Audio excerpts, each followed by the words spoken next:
And we say we're going to combat China through this bill, but we're going to combat China by increasing a department of government, the National Science Foundation, that is actually probably one of the most wasteful agencies in government. William Proxmire was a conservative Democrat from Wisconsin back in the 60s and 70s.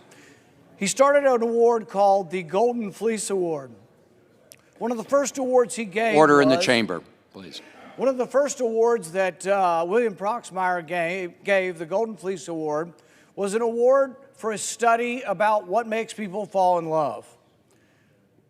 You'd think with the lampooning through the years, the ridiculous lizards on treadmills of Panamanian frogs, that after a while people would say, instead of giving this agency that is so full of waste and ridiculous studies, maybe instead of giving them more money, we should give them less money.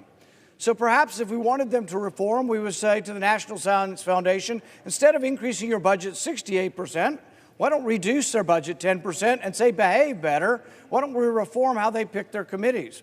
So for example, if you want to study— You need order in the chamber. If you want to study cocaine and you want to study Japanese quail using cocaine and you want to know if they're more sexually promiscuous, do you know how you get approval for your funding? You call up your other buddies that study cocaine in animals and you say, hey, I've got this great new study. Would you guys like to join in it and be my peer review committee?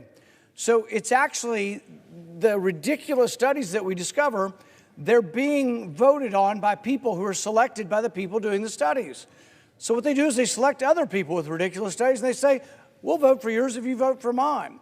So how do we get, $500,000 spent studying Panamanian frogs? They want to know whether or not the mating call of the country frogs in Panama is different than the mating calls of the city frogs. Well, coming from a rural state, I can tell you the mating calls of the country folk is always different than the city folk. We could have polled the audience. Are quail more sexually promiscuous on cocaine? I think we could have polled the audience. So the thing is, there could be some reforms.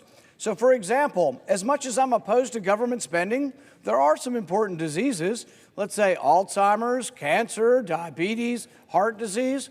Why wouldn't we make the committees for the National Science Foundation, why wouldn't we make the committees have someone on there from one of the big 5 diseases?